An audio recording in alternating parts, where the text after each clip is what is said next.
Evening. Well, I'm leaving over here on New Jasper Station Road. I don't know if you can see way up there in the distance, but I have 2 wagons loaded with 8 round bales, not each, just 8 altogether. There's 10 more on the ground to be picked up.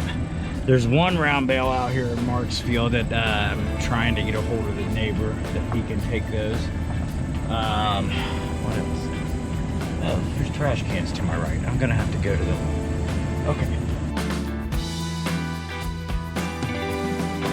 So everything is picked up here at Mark's. Hay is put in his barn. The only thing still over here is my handicap round baler, and I say handicap because it has an air leak right now.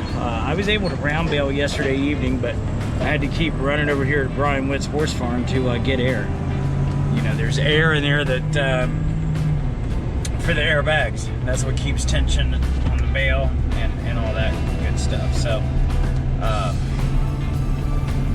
Yeah, it has pretty good air leak. You make about 3 bales and you're out of air, and it gets into that zone where you're not supposed to be using it. And I may or may not have used it to make an extra bale while it was low on air. But we'll find that air leak because we're still going to have to use that, I believe. We still need to make some round bales. But this field up here on this new seating, which is right up there, off of New Jasper Station in Ballard. 2 different owners on that. That was a new seating that I did late this spring. I have to go back and look at my book. I know I had it on video that I was doing it. And I told them, I said, I don't know that we'll get a cutting off of it this year. That stuff was 3 foot tall, but I went through this. I think I recorded while I was out there mowing with it. And so that night that I was mowing, I had no clue that the PTO shaft was actually stuck on that tractor. So anyone who hooks up PTOs, we run 540 on everything. That T6 has it to where it can be either way. Yeah, this road's rough right here. Sorry if I'm going up and down. This road's like a washboard. I have plowed snow on this road. This is Ballard Road, and yeah, you want to take it easy back here. Anywho, so that T6 has it where you can flip it around. 1000 or 540 has a clip that is very hard to get in and out because I don't have a special tool. Finally, I got tired of fighting it and made my own pair of pliers that helped. So I plan on going out cutting tonight. It is already 7:30. We worked all morning till about 2 o'clock or something like that on that mower, trying to figure out that drive line. Why? Just why and why? We thought it was the plastic tubes. We'd put it back together. Still, it'd shove that coupler on the shaft of the back of the tractor too far. So, well, what are we doing wrong here? And finally we figured out that the one shaft coming from the gearbox of the mower was still too long, where we had been cutting the other shaft coming back from the tractor. So, not the shaft on the tractor. Just, you'd have to see it to know what it is. I might show it to you and explain it to you, but we've had 2 days of just crap like that, just crap not wanting to work, and it's been very frustrating. It's very hot today. It was so hot today, I think, well, I know yesterday I burnt my forearm on my aluminum toolbox on behind my truck. And then today it was super hot also. And also, you didn't want to leave wrenches laying out in the sun. Look out if you did, because they're hot.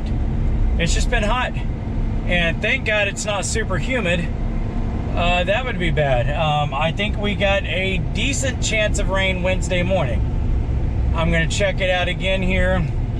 If I cut tonight, that's really close to getting it up Tuesday.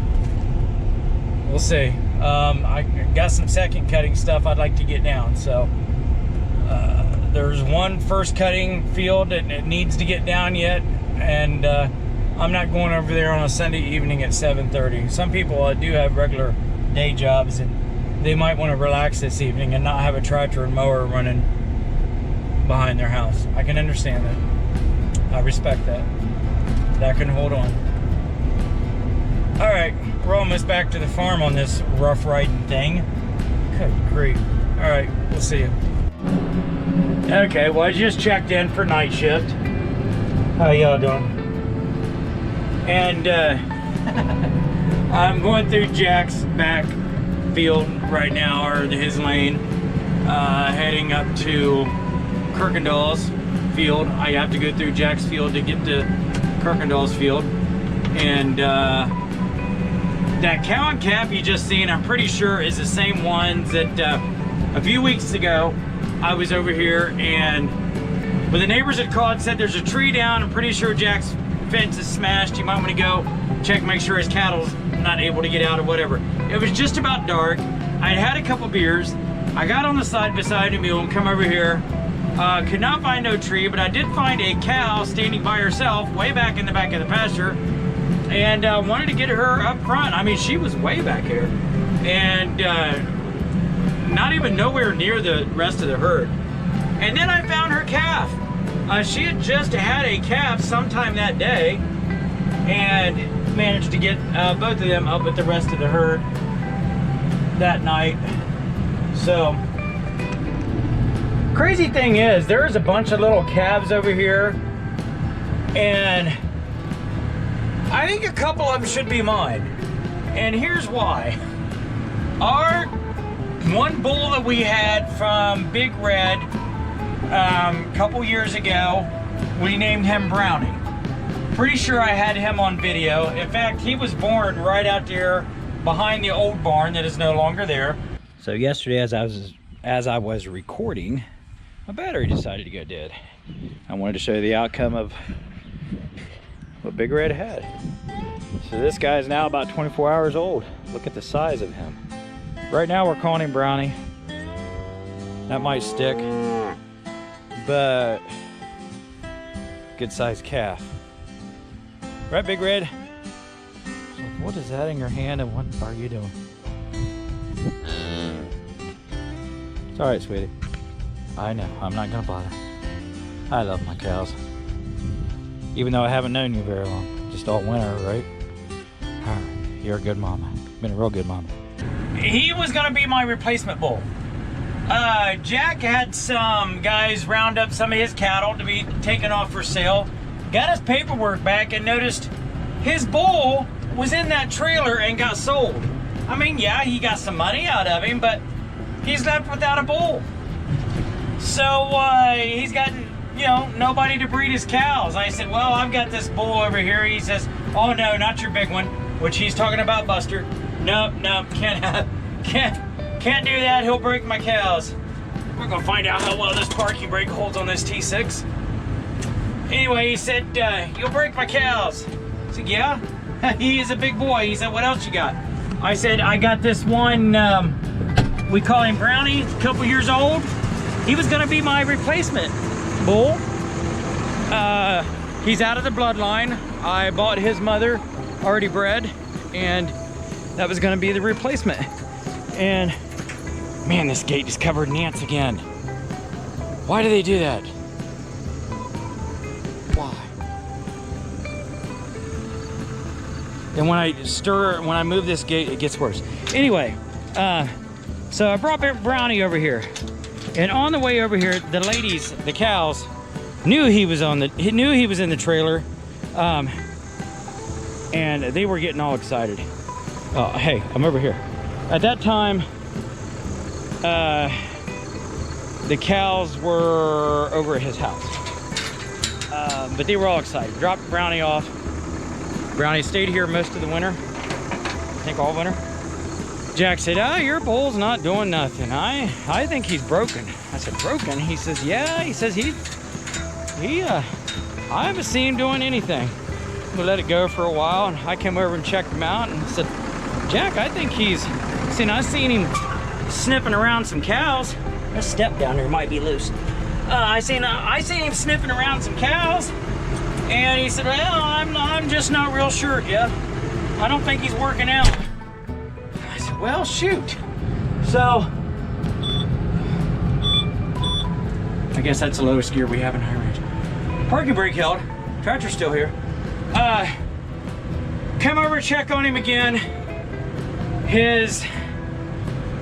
Reproductive unit is hanging down, bent, does look broken, not bothering any cows. Cows are riding one another.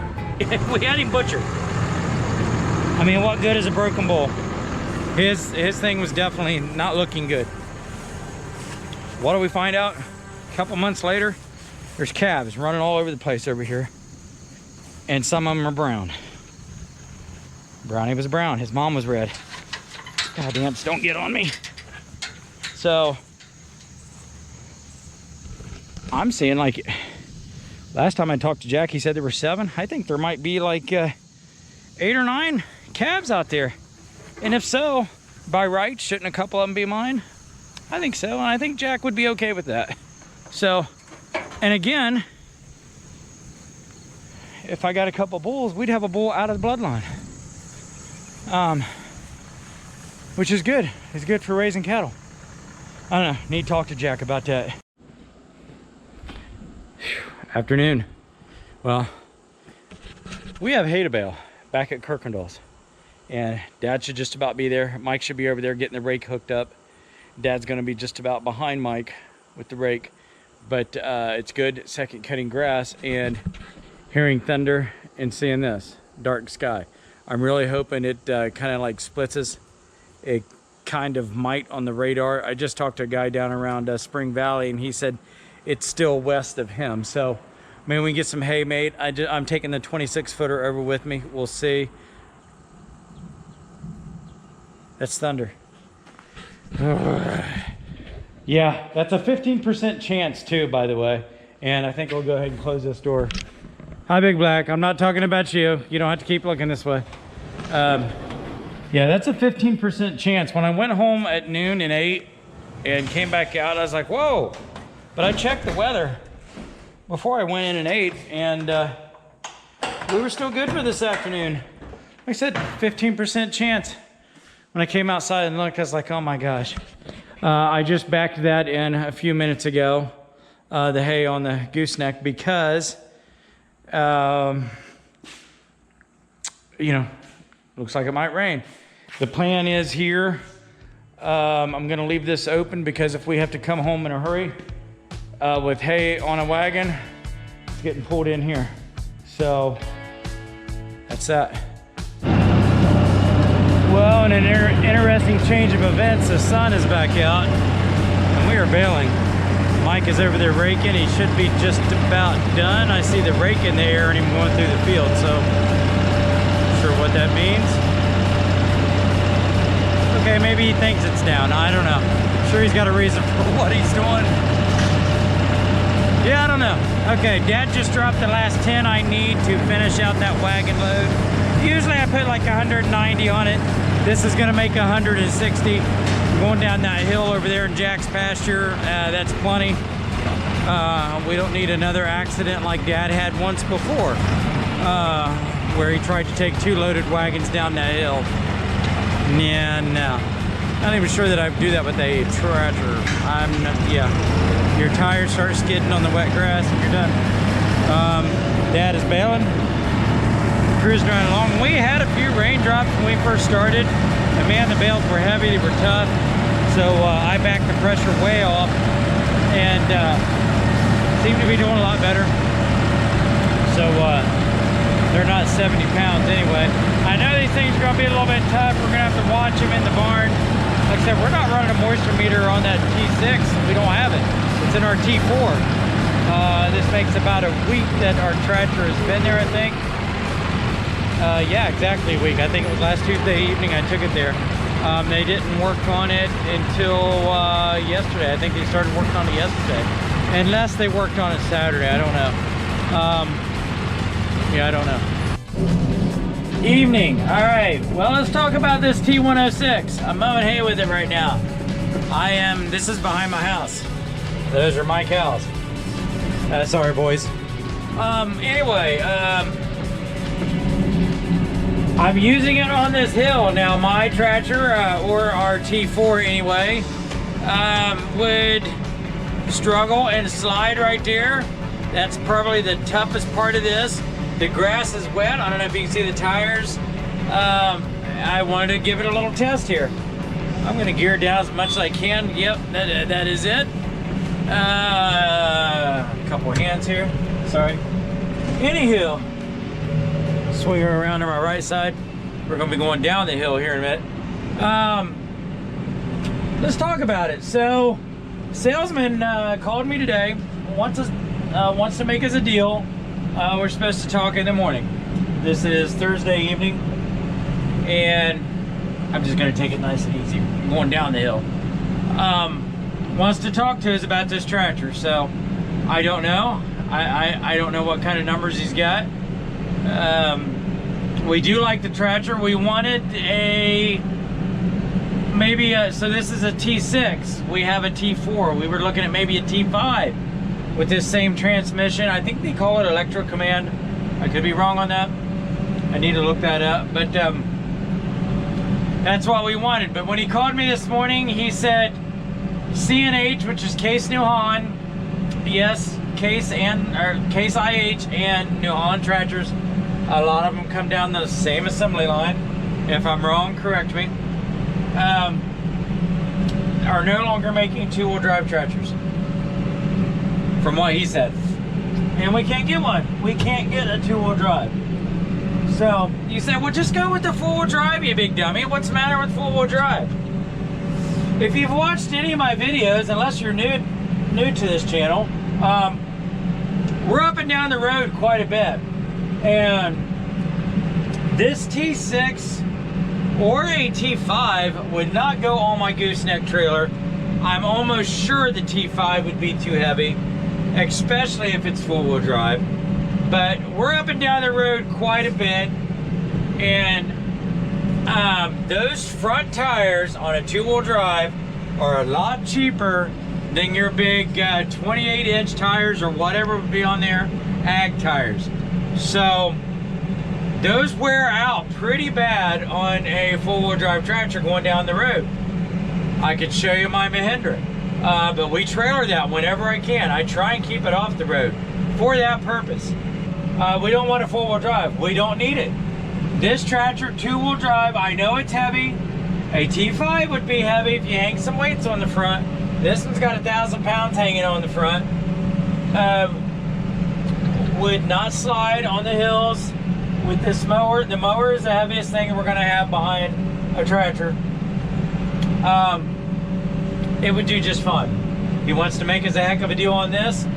This may be the last two-wheel drive tractor that they would ever have had on their lot, or ever will have on their lot ever again, as far as new ones. So he's willing to make us one heck of a deal. And I'm ready to talk about this tractor. So let's talk about things I don't like. I don't know if you can see it, the windshield is fogged up. I've cut the air conditioning back. I don't know what it is. It's annoying that I gotta keep hitting the windshield wiper. This does not have side windows that I have found that you can open up to kind of just, it's a humidity thing, I guess. Just, and that buildup is on the outside. Now, I've had machines, tractors, I had a Duramax truck, an 02 Chevy Duramax, that the side windows would fog up. Something terrible about this time of evening. This is on the outside and I can get it with the wiper. I can't find delay wiper on this. I don't know that it has it. I need to look in the book for that, I guess. If we had a nice slow delay wiper, I wouldn't have to keep hitting it like I just did. That's annoying. That's real annoying. That's one of the things I don't like about this tractor. Like I said, I'm just talking about the things I don't like. There is a vent thing missing right there. You see the big hole? I tried to fix it earlier. It fell in there. Great. Okay, that's missing. We have those same kind on our T4, and we have one that's gone missing out of it. I just duct taped it. We didn't replace it. It was on the side over there. Didn't need it anyway. Another thing we do not like, and Dad said this troubled him also. Hey, there goes a mouse. It's a real small one. This buddy seat right here. See it sticking out? Well, it's flipped down right now. That flips up. Nice buddy seat with a nice tall back on it. There's cup holders on the back of it. That book right in there is for the radio. And I looked at it earlier. I actually got my phone synced up with it. Right now it's holding my phone, because I haven't found a phone holder in this tractor, which my Mahindra has one of those. So anyway, getting out, even with the steering wheel all the way up, you rub that right there with your thigh. And if a big person was to have to get in and out of this tractor, and I'm talking about weight challenged or even just a big person, that might be a problem. You might not want that buddy, or as the manufacturers call it, instructor seat there. It does unbolt. That is an option. I don't know what's under it and what it looks like. Maybe there's cup holders under there. I don't know. I like it there. I like to be able to set something there. I like the idea of these little bungee straps on the back of it. I like that. I like the cup holder there. There's two of them. I didn't know that till just yesterday when I moved a book forward there, that there were two cup holders there. There's actually one over here too by our stick. So that's kind of in the way getting in and out. We had a bad vibrating noise. I found out the bolts and the step were so loose, I was about ready to lose the bolts. I tightened those. That's just a manufacturing coming down the line kind of a thing. Somebody didn't check those. There was no white mark on it. Sometimes you'll see white marks on bolts on equipment. That means that it was checked for tightness. That's what I was told by a mechanic. I never knew what those white marks were. Little white paint mark on the end of a bolt head. That's why. That's what they are. What else? What else? What else? What else? Oh, looking out the back window, and I'm not going to show you right now, but hooking up to things on the drawbar. I mentioned that on the other two tractors that I did a review on, that you had a clear view of the drawbar. This one, yes and no. So it has 3 hydraulic remotes on this tractor. 2 on, as I guess you're looking at the back of the tractor, 2 on your left and 1 on your right. The one on the right, if looking over your right shoulder, which I do, most guys do, hooking up to a drawbar. I don't know, it's just easier when you got your foot on the clutch and easing backwards. It's just the way your body's designed, I guess. But the drawbar is blocked by that 3rd remote. About half of it. You have to lean a little bit more. And like my dad, he's 80 years old. He has trouble looking back behind him anyway, turning his body like that. I don't. Thank God I can still do it. But that's one place where a camera would come in real handy. And that could happen. This tractor does have a lot of bells and whistles on it. That would be a neat feature if you could do that. A backup camera right on the drawbar, and you wouldn't have to strain your neck looking over that hydraulic remote to see it. That's kind of a problem there that I've noticed. Let's see, what else? So on the electric command, like I said, if that's what it's called, I'm pretty sure that's what it's called on the transmission. That is super nice baling hay. You get to a thin spot in the windrow, you can speed up. You get to a tough spot, big spot in the windrow, you slow down. Now, we're just about through all of our first cutting. In fact, we are for square baling. So we won't have that, speed up, slow down. Unless the rake man messes up, but most of our second cutting, third cutting, if we get to some of it, this is third cutting, but there's a reason why. But anyway, the windrows will be all pretty much uniform and the same. We did a second cutting grass the other day. There was no reason to change gears. It was all the same. I think Dad went through it at almost 4 miles an hour, going through making bales of hay. We made 860, I think, in 3.5, 4 hours. That's getting with it.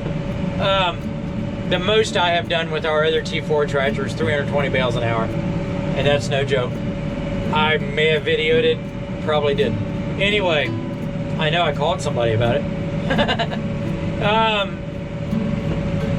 So on that electro command, there is a spot that you get to, I could just about show you, in low range and high range, your top 3 gears, which in low would be 6, 7, and 8. You have to touch the little button. I'll show you here in just a second. I'm making a turn here. You have to touch the little button on the back of the stick here, and rabbit or turtle at the same time. That's just the way it is. That's the way they're designed. Same way in high range, which would be 7, 8, and 9. And it will beep at you to tell you you're doing it wrong. If I wasn't videoing, I'd be done by now. I'm just kind of taking it easy because I'm videoing. My son's gonna say, oh my God, you talk too much, I'm gonna have to edit all that out. No, I'm talking about the tractor and doing somewhat of a review on it. Let's see, any other thing? So the lights, the high-low, the electro command shifting, like that, the way the steering wheel gets up out of your way. Love that. Like the seat, it's nice and big, it's comfortable. I found the air button just a little bit ago. It does swivel side to side. I would like to bring the back up just a little bit, but I haven't done that yet. That's nice. It has a really nice seat, and I will say yes, nicer than that Fendt, nicer than the Kubota. This is a nice seat in this tractor. It really is. The only other thing that would make it nicer is if the back was heated. I don't even know if that's an option. Might be. I like the instrument display. I have not learned all those buttons up there yet. I don't know. I couldn't tell you what all those are. I have hit them a couple times and they just beeped at me. I don't know what they are. I do like the display. It tells you how much depth you got. You can set, I believe, the clock in there. I can also set it up there on the radio. Yes, that says 208.4. This tractor had 162.5 when we got it. We've had it for 8 days. I'm running 4.1 mile an hour. Now, I don't know if you can see it, but the RPM is all over the place. I am going by engine RPM. This is short stuff. This mower on our T4, we have to run at 470 RPM. I'm guessing about where that's at. The RPM goes all over the place. I need to look in the book, or I will ask Keith, the salesman, when I see him tomorrow, how there's got to be a button to just set that PTO RPM like a cruise control. There's got to be. The other tractors I know had it. This one should have it. So you can see how things light up here, orange glow, but you can also see the illumination here. That went out. I mean, I can kind of see it, but why was that lit up with the lights off? Turn the lights on, that goes off. I don't know. Nice little orange light up here. It's giving me some light all across here. That is nice. That is nice to light all that up at night. You got lights up here. You got lights up here. You got side lights. You got front lights. You got back lights. You got all kind of lights on this tractor. It does have the nice light package. Controls are good. Gear shift's good. That's nice. Buddy seat rubs you on the way out, but I like the way that folds down. Buddy seat up, nice high back, nice comfortable buddy seat. Cubby hole right there. I have not found the air conditioner yet. Has a booming stereo in it. Nice controls for your heat and AC. I've got my phone charger plugged in. That's a port right there for something. Which we'll have to find ports and plug-ins for our stuff, our moisture monitor and all that we run. You also have back here, those I'm pretty sure would be the ISO bus things that you can plug in. That's a positive and a negative for like a CB radio or whatever. You have some things here, and that is draft control and stuff like that. I need to look in the book. I'm not real sure what those are. That's under the armrest. Real nice, comfortable armrest. Real nice, comfortable seat. Nice, comfortable tractor. Really, really like this tractor. Will it be ours? We'll see what the numbers are tomorrow. Let's hit that windshield. I'll see ya.